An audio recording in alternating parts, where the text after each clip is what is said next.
Okay, so last week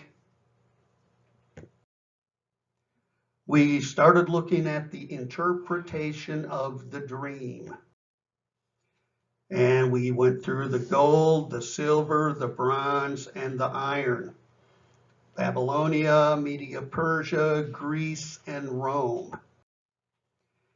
And Dr. Robert D. Culver stated 2 millennia ago, Rome gave the world the ecumenical unity that the League of Nations and the United Nations organizations have sought to revive in our time.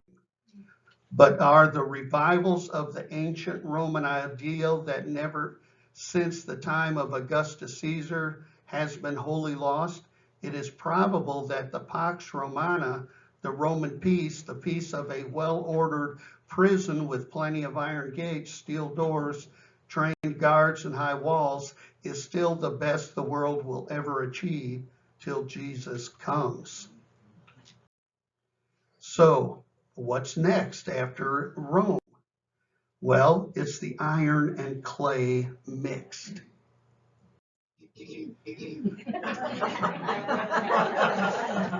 So if you've never seen those, our youngest son wears those quite a bit. And so this whole point brings us to the feet. But before we get into that, let's look at a figure from recent history. You might remember Dr. Charles Malik. In December of '79, Malik gave a talk and was trying to give an analysis of the world at this time in '79 and how he perceived the world. He said, in effect, that the world is on the brink of disaster unless some rather dramatic things happened to change that. And we're entering into what may be the most chaotic period of history. Now, that's from Dr. Malik. And he had like 4 points. Among the founders, well, he was among the founders of the United Nations. He was president of the UN General Assembly. He graduated from Harvard, and he's Lebanese. And this was from his speech in '79, The State of the World. So he says, throughout history of America in recent years, we have tried to buy friendship around the world, and to buy affinity with money and machines, because that's our God, without committing to anybody the concern of the people. There was none of that. It was just buying their honor. So he stated these things. One of the evils was the nuclear arms race, and it's still going on. We just don't hear about it. The strain in the Western alliances, the perpetual retreat of the United States. Now remember, this was back in '79. Wow. The stress on money and machines, that's our God, he said. The secularism of Western universities, and the retreat of Christianity. Now, he said the only time on the foreign soil that you find America sharing community of spirit with a foreign nation is in the heart of some obscure missionary. For the most part, we've tried to buy them all off with money and machines. And we still don't get it. We still try to do that. So he says the Western university system is the most devastating problem in the world because all the world's policymakers have been educated in Western universities. They are all educating all the people who are making the decisions around the world.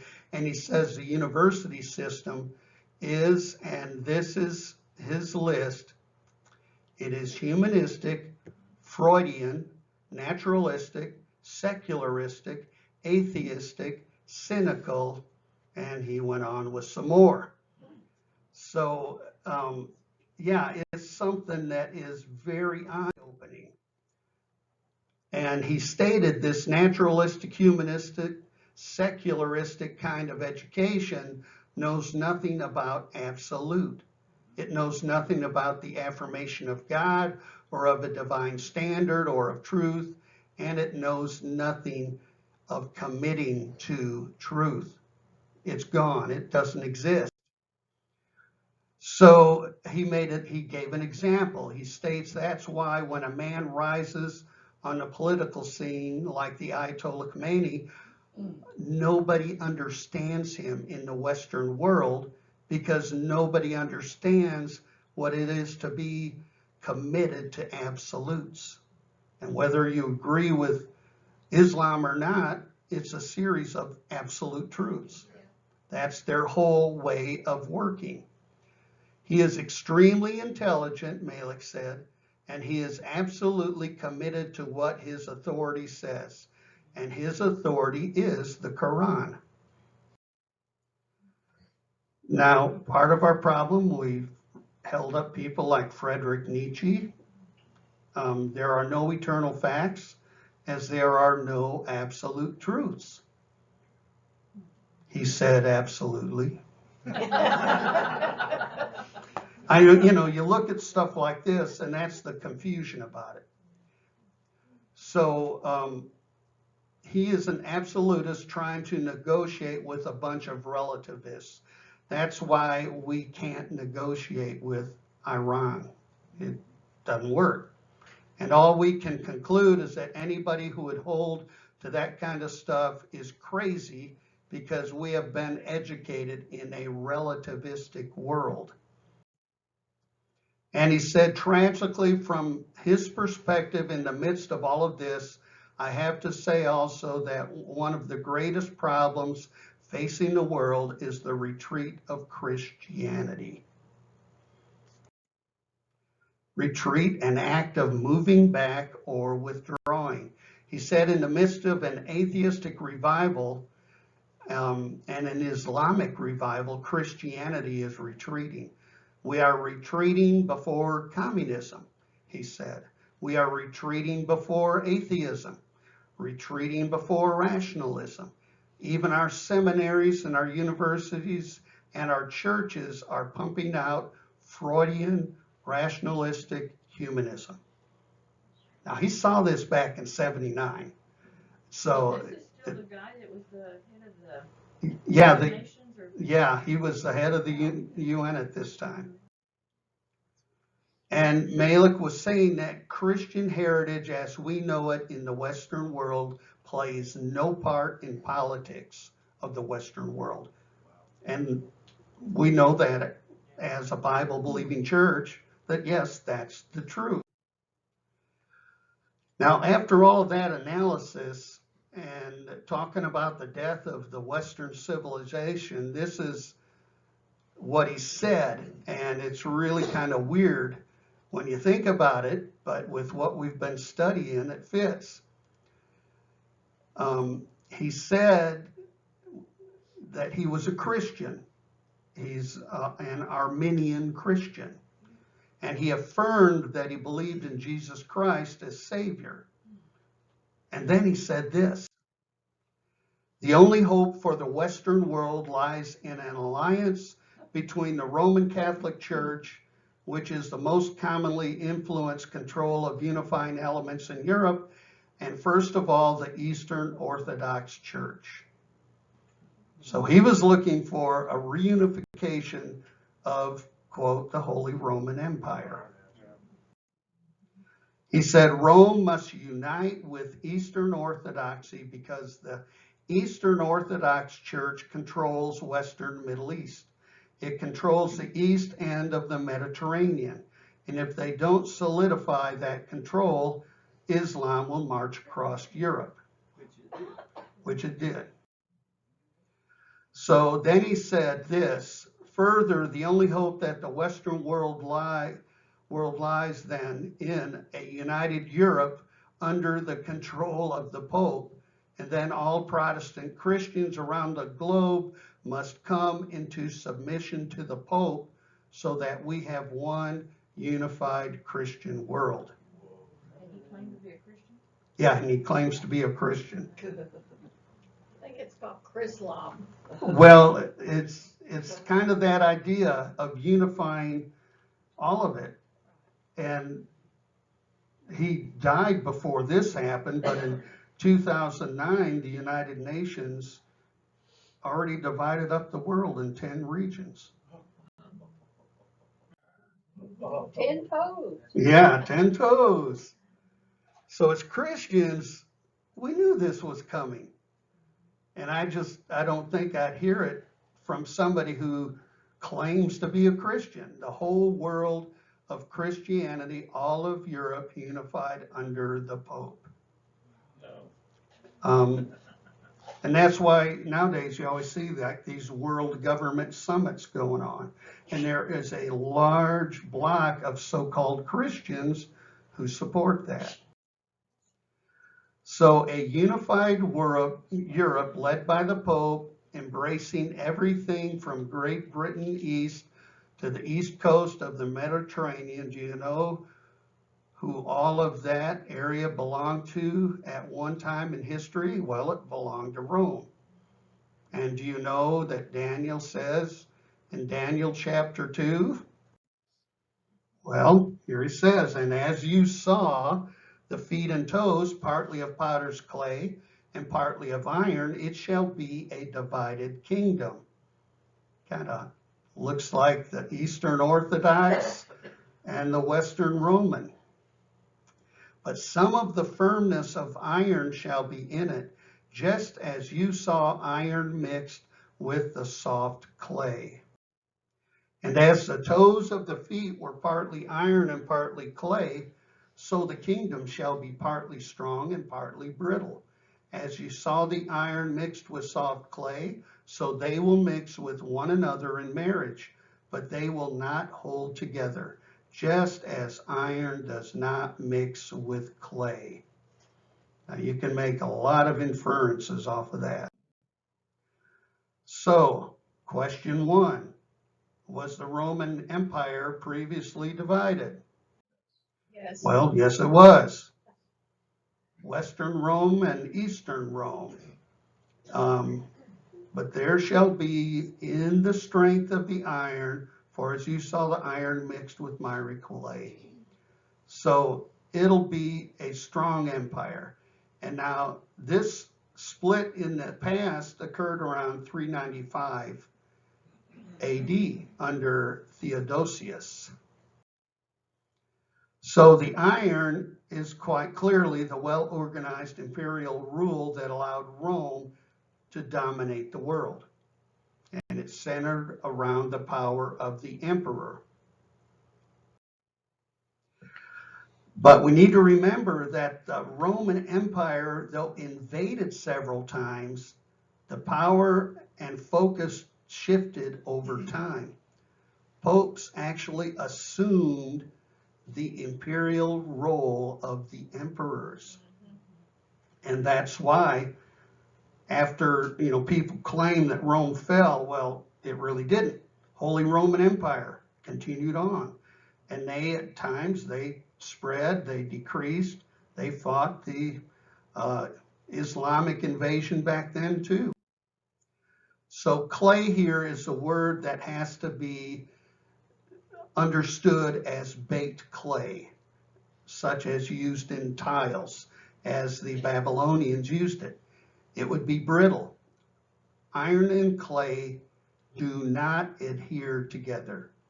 And the weakness and the vulnerability of the Roman Empire is that it will be a mixture of strength and weakness. And the weakness is called here, mixed with one another in marriage. That's the weak, they just don't go together.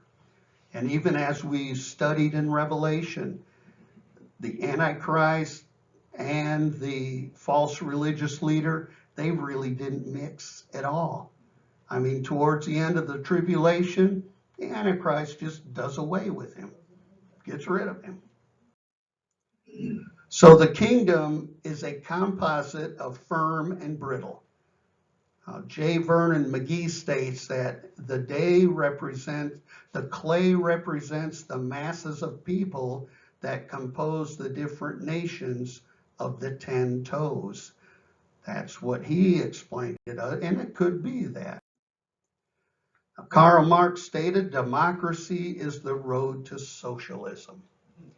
So imperial power caters to the leaders, whereas democracy caters to those led.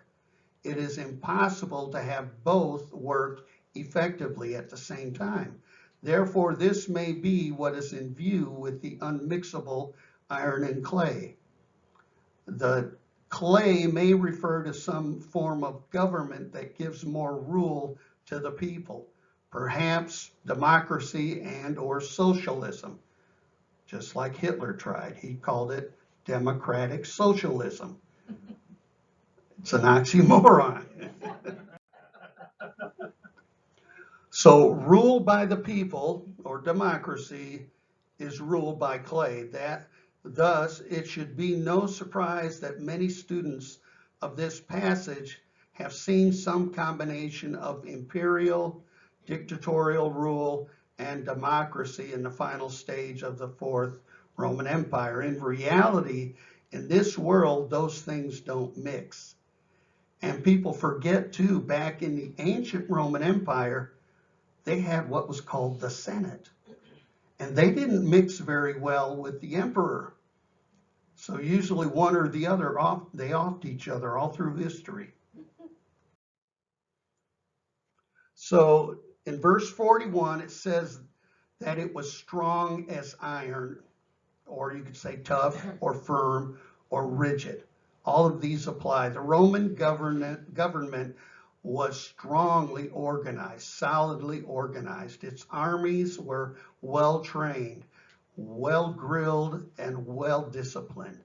Its policies were well defined.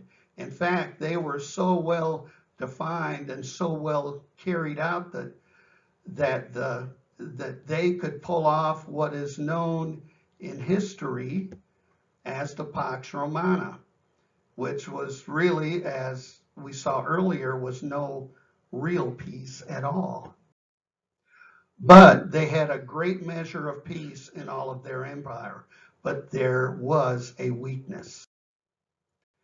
The weakness is not in the legs. The weakness is in the feet. And that's the important, again, you might wonder, well, why is that important? Well, we even know that physically. Some of the first stuff to go in our bodies is our feet, and we struggle and struggle with it. Well, the weakness appears only in the final form. They were strong once, but in the final form, there's going to be weakness, great weakness. So 10 toes, in essence, in the essence of the Roman Catholic Church, which exists today, though not in the same form in which it existed in ancient times. It will continue to exist until it attains its 10-toe stage. And all you have to do is study the Roman Catholic Church and how they govern all of their churches worldwide. It's very Romanesque, very rigid. And they have more wealth than any nation in the world. So the fact that the toes were attached to and were an integral part of the feet in the image are used for this view. Now, later in chapter 7, gives us a little insight. As for the 10 horns, out of this kingdom 10 kings shall arise, and another shall arise after them. He shall be different from the former ones, and shall put down 3 kings. So this idea is cross-scriptural, appearing as it does here in Daniel 7. And then again in the last book of the Bible. And the dragon stood on the sand of the seashore. Then I saw a beast coming up out of the sea, having 10 horns and 7 heads. And on his horns were 10 diadems, and on his heads were blasphemous names. So then later in 17, it explains it. The 10 horns you saw are 10 kings who have not yet received a kingdom. Wow, sounds like Daniel 7:24. But who for 1 hour will receive authority as kings along with the beast? First part of the tribulation. They have one purpose and will give their power and authority to the beast. They will wage war against the Lamb, but the Lamb will triumph over them because he is Lord of lords and King of kings, and with him will be his called, chosen, and faithful followers. So there are 10 kings again in this final form. God is absolutely consistent when you measure scripture against scripture. There's never 9, there's never 11, there's always 10. But God has something in mind. The final form of the Roman Empire will be 10 nations in a confederacy. John Woolford states, this interpretation depends first of all upon the evidence leading to the conclusion that the 10-toe stage of the image has not been fulfilled in history and is still prophetic. John, back on that, 3 slides ago, what's the interpretation of the hour? They have been given 1 hour. Yeah, well, we'll get to that later in Daniel. They call times and a half a time. It's actually a real Hebrew way of talking about years, and hours equal years. So Woolford goes on, the familiar attempts in many commentaries to find a 10-toe stage of the image in the 5th and 6th centuries AD, which people have tried to do not correspond to the actual facts of history and do not fulfill a 10-toed stage. According to Daniel's prophecy, the 10-toe stage is simultaneous.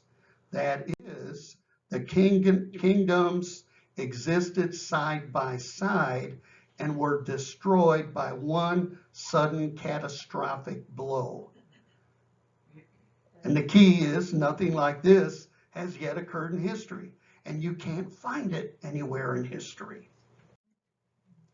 So solidarity will be lost in the final Roman Empire. It will be mixed. There will be a decay, a lack of solidarity. The Babylonian Empire was solidarity personified because one man called all the shots, Nebuchadnezzar. And as you go down the statue, it gets more diverse and more diverse all the way down. And the more diverse government gets, the more you have problems with it. It's just a fact. Robert Duncan Culver stated, the clay represents the ultimate in debasement of the character of sovereignty. And that matches that statement of Augustine, that sovereignty without justice is terrible. So it won't even have that Roman Empire once had. It'll have a confederacy, and that is too involved with too many people, and so there is no inherent weakness. So there is an inherent weakness. A confederation is a system in which power is shared by an alliance of independent states. And the key to it working is they voluntarily work together for a common purpose. And we've seen a confederacy fail before, called the Civil War. I mean, it's a perfect example of that. So there is a pope now that is pushing this idea of global unity under one head, just like Dr. Malik was predicting in 79. So when I hear people say the pope is the spiritual leader of the world, that's scary. He isn't. That which comes together under that is going to be ruled by the Antichrist to fight against Christ establishing his own kingdom. And if you notice on this picture, it was in Dubai in 2019 that he had this meeting. But it won't last long. Once that 10-nation confederacy takes its form and Antichrist establishes his rule doesn't last very long. And that stone comes and smashes the whole thing and fills the whole earth. And as Daniel 7:25 then says, he will speak against the Most High and oppress his holy people and try to change the set times and the laws. The holy people will be delivered into his hands for a time, times, and half a time. There it is. That's 7 years. And then also in verse 34, a stone cut without hands struck the image on the feet of iron and clay and broke them in pieces.